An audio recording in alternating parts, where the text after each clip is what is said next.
আজকে আপনাদেরকে আমি একটা আশ্চর্য বিষয় বলি, মানুষের হায়াত বাড়ানো যায় আবার কমানো যায়। কিভাবে কমে? যখন কেউ গুনাহ করে, গুনাহ করতে করতে তার আমল নামায় শুধু গুনার গুনাহ থাকে, তখন তার রিজিকের মধ্যে সংকীর্ণতা চলে আসে। যখন রিজিকের মধ্যে সংকীর্ণতা চলে আসে, তখন মাথার মধ্যে টেনশন চলে আসে, পরিবারের চাপ মাথার মধ্যে চলে আসে। যখন অভাব দূর হয় না, তখন স্ত্রী বলে এইটা লাগবে সেটা লাগবে। একটা কথা খেয়াল রাখবেন, যখন আপনার অভাব দেখা দিবে তখন আপনার ফ্যামিলির চাহিদা বেড়ে যাবে।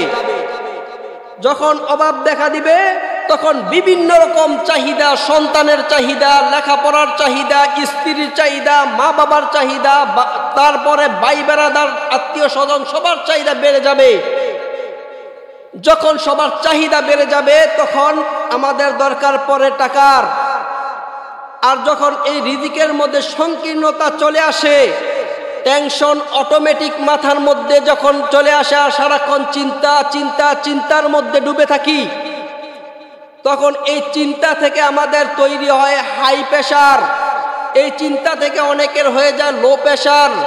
এই চিন্তা থেকে অনেকের ডায়াবেটিস।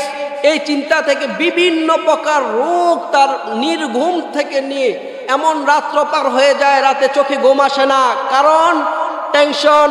সকালে বাচ্চার স্কুলের ফি দিতে হবে, স্কুলে ভর্তি করতে হবে, মাদ্রাসায় ভর্তি করতে হবে, বই খাতা কিনে দিতে হবে, স্ত্রীর চাহিদা পূরণ করতে হবে, ঘরের খাবার দাবার কিনতে হবে। দেখা যায় এই বিভিন্ন টেনশনের কারণে, রিজিকের সংকীর্ণতার কারণে তার মাথার যখন টেনশন আসে, বিভিন্ন রোগ ব্যাধি তার শরীরের মধ্যে বাসা বাঁধে। আর এই রোগ ব্যাধি বাসা বাঁধার কারণে তার হায়াতের মধ্যে সংকীর্ণতা চলে আসে। আর এই ব্যক্তি আস্তে আস্তে আস্তে আস্তে সুস্থ মানুষটা একেবারে নিঃশেষ হয়ে যায়। এইভাবে মানুষের হায়াত কমে যায়। আর হায়াত বাড়ানোর সিস্টেম হইল আল্লাহু আকবার, আল্লাহু আকবার।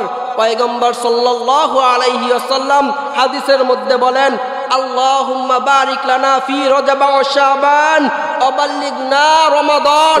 হে আল্লাহ, আপনি রজব এবং শাবান মাসের বরকত দান করেন। ওয়া বাল্লিগনা রমাদান, রমজান পর্যন্ত আমাকে অবকাশ দেন, রমজান পর্যন্ত আমাকে পৌঁছে দেন। এইবার বুঝেন, যদি আমার হায়াত বাড়ানো না যাইতো, রমজান পর্যন্ত হায়াত বাড়ায়া দেন। এই যে রাসূল সাল্লাল্লাহু আলাইহি ওয়াসাল্লাম হাদিসে বলছেন, হায়াত যদি বাড়ানো না যাইতো, তাহলে পয়গম্বর সাল্লাল্লাহু আলাইহি ওয়াসাল্লাম এই হাদিস বলতেনই না। অতএব এর দ্বারা বোঝা যায় হায়াত বাড়ানো যায় দোয়ার মাধ্যমে। অতএব আমরা বেশি বেশি দোয়া করব আল্লাহ তাআলার কাছে, যেন আল্লাহ তাআলা আমাদেরকে নেক হায়াত দান করে। একটা কথা মনে রাখবেন, গুনাহ কিন্তু হায়াতের বরকত কমিয়ে দেয়। অতএব আমরা সর্বাত্মক চেষ্টা করব গুনাহ থেকে বেঁচে থাকার জন্য। আল্লাহ তাআলা আমাদেরকে গুনাহ থেকে বেঁচে থাকার মতো তৌফিক দান করুন।